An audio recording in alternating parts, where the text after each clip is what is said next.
जय श्री कृष्णा। श्रोता मित्र, ये कथा महाभारत कालीन है, जब श्री कृष्ण द्वारका में राज्य कर रहे थे।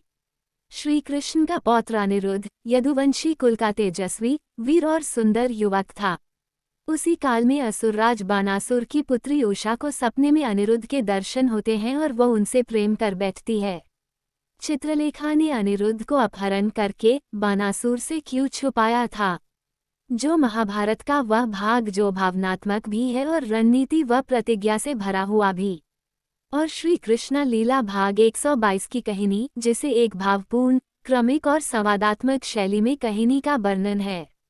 अगर आप चैनल में नए हो तो चैनल को सब्सक्राइब करके श्री कृष्णा लीला भाग 1 से लेकर भाग 121 तक की कहानी को जरूर सुने।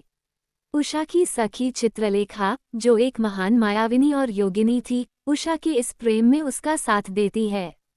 अब आगे प्रारंभिक योजना और राक्षसों का अंत। उषा के प्रेम में बंदी चित्रलेखा ने निश्चय किया कि वह स्वयं अनिरुद्ध को द्वारका से लाकर उषा से मिलवाएगी। लेकिन बानासुर को इस विषय की आंशिक जानकारी थी और उसने अपने दो शक्तिशाली राक्षस चित्रसेन और वीरसेन को अनिरुद्ध की निगरानी के लिए भेज दिया था।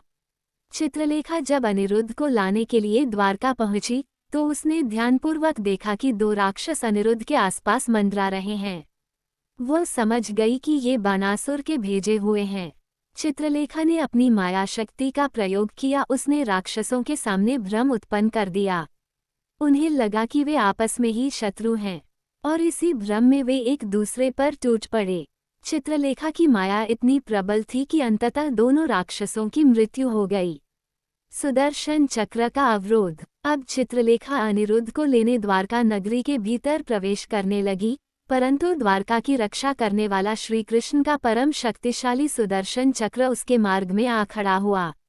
ये चक्र कोई साधारण अस्त्र नहीं था, ये चेतन था और केवल भगवान की आज्ञा से ही किसी को नगर में आने जाने की अनुमति देता था। चित्रलेखा ने बहुत प्रयास किया, लेकिन चक्र ने उसे रोक दिया। वो समझ गई कि उसे कोई मार्गदर्शन चाहिए। तभी आकाशवाणी के समान स्वर में देवर्षि नारद मुनि प्रकट हुए और बोले, हे चित्रलेखा, यदि तुम्हारा उद्देश्य पवित्र है और यदि तुम केवल उषा की सहायता हेतु आई हो, तो तुम्हें सुदर्शन चक्र से विनती करनी चाहिए।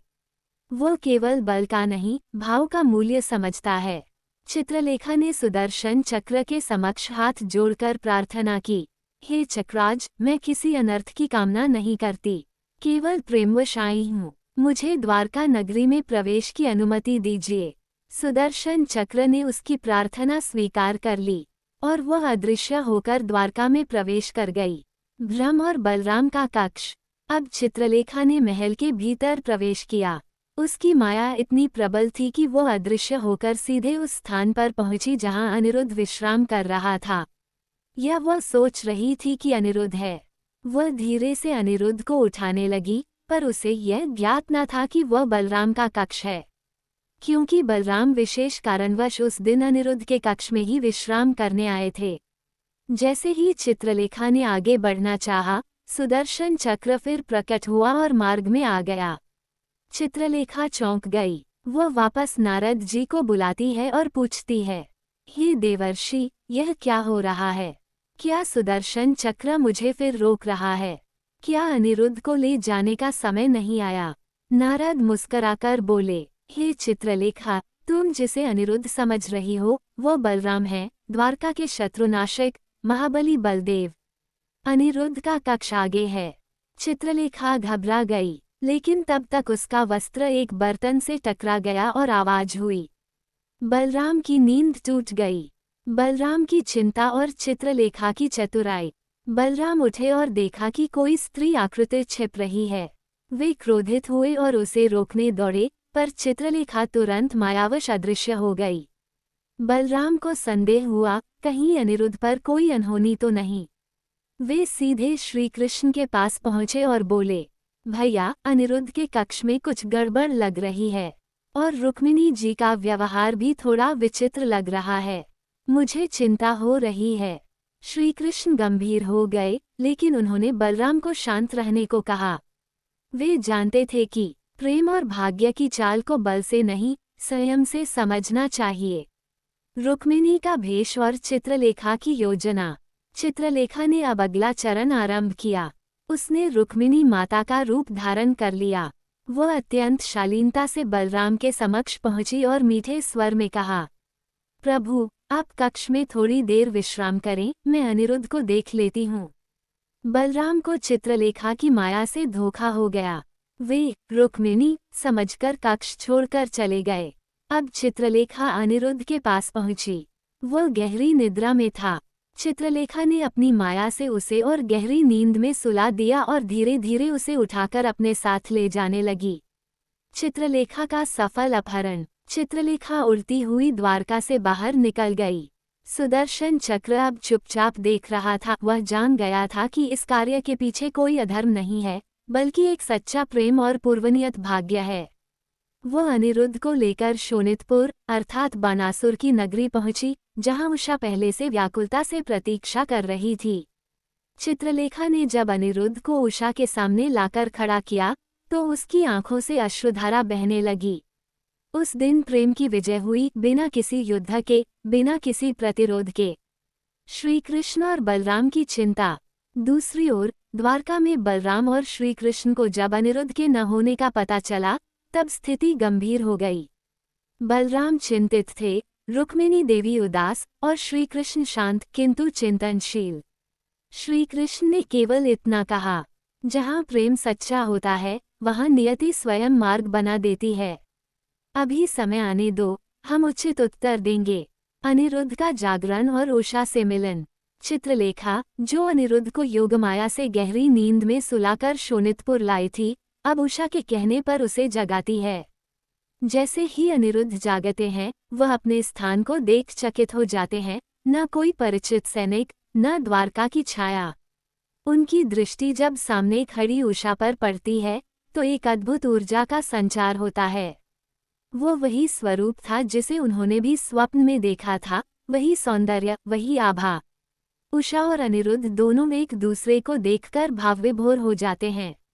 न कोई संकोच, न कोई संशय, जैसे आत्माएं पूर्व जन्म से जुड़ी हों। चित्रलेखा मुस्कराती है और कहती है, प्रभु, मैंने उषा की सखी होने के नाते आपका अपहरण किया है, परंतु ये कोई छल नहीं, केवल प्रेम को मिलाने का उपाय था। उषा ने आपको स्वप्नों में देखा और आपने भी शायद उन्हें अनुभव किया होगा। अनिरुद्ध कुछ पल शांत रहते हैं, फिर गंभीर स्वर में कहते हैं, यदि यह सब प्रेम के कारण है और यदि यह स्त्री मेरे जीवन का वह भाग है जिसे नियति ने बांधा है, तो मैं केवल एक ही शर्त पर यहाँ से जाऊंगा, विवाह करके। विवाह की तैयारी और वरमाला। चित्रलेखा पहले ही सब कुछ सोच चुकी थी। वह कहती है, मैंने विवाह की सारी व्यवस्था कर दी है। मंडप तैयार है, पवित्र अग्नि प्रज्वलित है और शुभ मुहूर्त आ पहुंचा है। केवल आपको और उषा को अब एक दूसरे को स्वीकार करना है। दोनों को वरमाला दी जाती है। अनिरुद्ध ने उषा के गले में माला डाली और उषा ने भी उस वीर के गले में प्रेम की स्वीकृति का हार पहनाया। अग्नि के सन्मुख सप्तपदी हुई और देवताओं ने अदृश्य रूप में इस दिव्य विवाह का आशीर्वाद दिया। बानासुर का क्रोध और महामंत्री की सलाह। उसी समय राजमहल के दूसरे भाग में बानासुर अपने महामंत्री के साथ बैठा था। उसे अब तक ये ज्ञात न था कि उसकी पुत्री विवाह कर चुकी है और उसके महल में एक यदुवंशी वीर अनजान रूप से रह रहा है। महामंत्री ने धीरे से सलाह दी, राजन, ये शुभ संकेत नहीं है कि आप यदुओं से शत्रुता रखें। श्री कृष्ण स्वयं नारायण के अवतार हैं। यदि अनिरुद्ध आपकी पुत्री से प्रेम करता है तो ये द्वारका से संबंध जोड़ने का अवसर भी हो सकता है। बानासुर की भौहें तन गईं। वो गर्जना करते हुए बोला, मंत्री, क्या तू चाहता है कि मैं अपने शत्रु से संधि करूं? नहीं, मैं शिवभक्त हूँ और मैं कभी उन यदुओं से संबंध नहीं जोड़ूंगा जिन्होंने देवों को भी बार बार चुनौती दी है। नारद मुनि का आगमन और सावधानियां। उसी रात्रि देवर्षि नारद आकाशमार्ग से प्रकट हुए और अनिरुद्ध व उषा से मिलने पहुंचे। वे मुस्कराकर बोले, हे नवविवाहितों, तुम्हारा मिलन निश्चित ही नियति की इच्छा है, परंतु अभी संकट टला नहीं है। तुम्हारे इस विवाह का समाचार शीघ्र ही श्री कृष्ण, बलराम और स्वयं बानासुर तक पहुंच जाएगा। तुम्हें सावधानी से शोणितपुर से निकलना चाहिए। उषा और अनिरुद्ध व्याकुल हो उठे। नारद मुनि ने आगे कहा, इस नगर में केवल एक ऐसा स्थान है जहाँ कोई संदेह या रोक नहीं होगी, महादेव का मंदिर। यदि तुम वहाँ जाओ तो कोई तुम्हें रोक नहीं सकेगा, और यदि कोई संकट आया तो चित्रलेखा तुम्हारी सहायता करेगी। वे आशीर्वाद देकर अंतर्धान हो गए। शोणितपुर की हलचल और बानासुर की प्रतिक्रिया। अगली सुबह बानासुर के दरबार में हलचल मच जाती है। एक दूत दौड़ता हुआ आता है और घबराए स्वर में कहता है, ग्रेटर दैन राजन, अनिरुद्ध द्वारका में नहीं है। आपके भेजे गए राक्षस चित्रसेन और वीरसेन मारे जा चुके हैं, और जो संकेत मिल रहे हैं उससे लगता है कि अनिरुद्ध अभी इसी नगर में छिपा है। बानासुर का चेहरा लाल हो जाता है। उसकी आंखों से अग्नि झलकने लगती है। क्रोध में उसने सिंहासन पर मुक्का मारा और चिल्लाया, मुझे धोखा दिया गया है। मेरी पुत्री का प्रेम अब मेरा अपमान बन गया है। अनिरुद्ध को यहाँ से जीवित नहीं जाने दूंगा। मायासुर को बुलावा। बानासुर अब साधारण उपाय नहीं अपनाना चाहता था।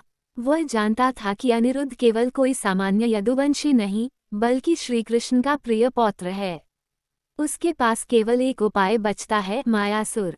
मायासुर राक्षसों में सबसे चालाक और मायावी। उसने असंभव को संभव कर देने की सिद्धि प्राप्त कर रखी थी। बानासुर ने उसे तुरंत बुलवा भेजा। मायासुर को कहो, अब युद्ध का समय आ गया है। मैं उसे अनिरुद्ध को ढूंढ निकालने और बंदी बनाने का आदेश देता हूँ। मेरे नगर में किसी यदुवंशी का प्रेम और साहस अब सहन नहीं। इस प्रकार अनिरुद्ध और उषा का विवाह सफलतापूर्वक संपन्न हो गया, परंतु अब संकट और संघर्ष का चरण आरंभ होने वाला था। बानासुर अब सजग हो चुका था, और मायासुर जैसे मायावी की योजना से एक भी चूक अनिरुद्ध के प्राण संकट में डाल सकती थी। क्या अनिरुद्ध उषा को सुरक्षित लेकर द्वारका लौट पाएंगे? क्या बानासुर और श्रीकृष्ण के बीच युद्ध टल सकेगा, या ये प्रेम एक महासंग्राम का कारण बन जाएगा? प्रेम यदि पवित्र हो तो कोई भी शक्ति उसे रोक नहीं सकती, परंतु प्रेम की रक्षा के लिए साहस, निष्ठा और विवेक अनिवार्य है। चित्रलेखा जैसी सखी और नारद जैसे मार्गदर्शक जीवन में हों तो कोई भी संकट असाध्य नहीं रहता। दोस्तों, श्री कृष्णा लीला भाग 122 की कहानी समाप्त हो गया है। अगर आप भाग 123 की कहानी को सुनना चाहते हैं तो हमारे चैनल के साथ बने रहें। जय श्री कृष्ण।